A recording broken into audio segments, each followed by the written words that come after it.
আর যারা গা বাঁচাতে, পিঠ বাঁচাতে বালিশ চাটার গ্রুপে যাচ্ছেন, এদেরকে তৃণমূল বলবেন না, বলবেন বালিশ চাটা। খালি বিসি বললেই হবে। বিসি, বিসির অনেক মানে হয়। বালিশ চাটা, আমি আর বেশি কিছু বললাম না।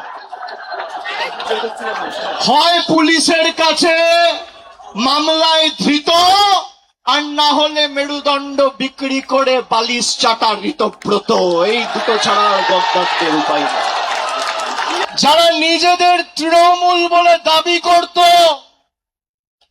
গিয়ে একবার দেখে আসুন মেয়র রোডে যে কটা লোক রয়েছে, গ্রামে জেসিবি দিয়ে মাটি কোপানোর সময়ের থেকে বেশি লোক হয়।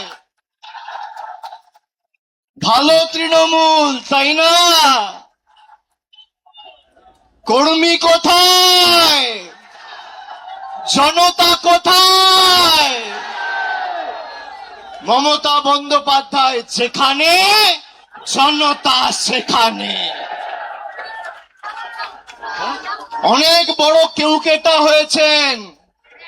এই গাছগুলো দেখছেন, একটা পাতা যদি ঝরে পড়ে যায়, একটা ডাল যদি কেউ কেটে ফেলে দেয়, তার সবুজ আর কেউ ধরে রাখতে পারে না।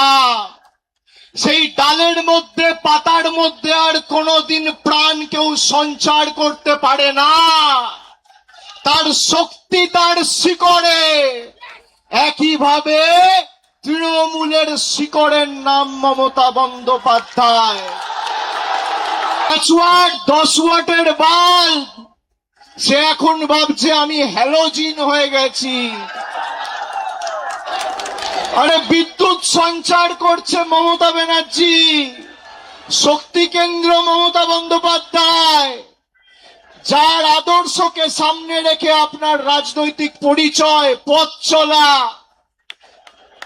যদি কেউ নিজের মাকে ত্যাগ করে, সে সন্তানকে সৃষ্টিকর্তা সর্বশক্তিমানও কোনোদিন ক্ষমা করে না। যারা গেছে, আমি নেত্রীকে অনুরোধ করব, দয়া করে আগামী দিনে একটা কেউ ফেরত নেবেন না, একটা কেউ ফেরত নেবেন না। আজকের এই কর্মী সমর্থকদের উৎসাহ, উদ্দীপনা, বিজেপির ক্ষমতা হবে ক্যাথিড্রাল রোডে এই মিটিং করার।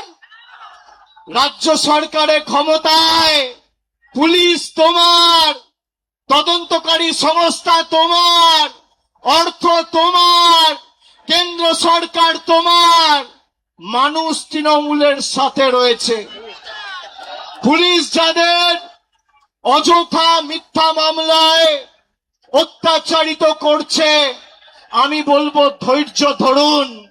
একটা ছোট নোটবুক পকেটে রাখবেন, সব লিখে রাখবেন। এই নোটবুকগুলো এক এক করে আমরা ঠিক টাইম মতো নিয়ে নেব। যারা যে ভাষায় বোঝে, তাদের সে ভাষাতেই জবাব দেওয়া হবে।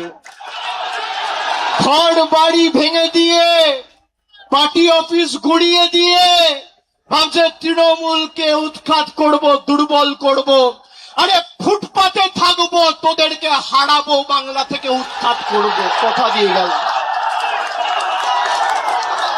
দেখি কত ক্ষমতা। কি করবেন? কি করবে বিজেপি? জেলে রাখবে? মিথ্যা মামলায় ঢোকাবে? ঢোকাও, তাও বশ্যতা স্বীকার করব না। মেরুদণ্ডটা ফর সেল নয়।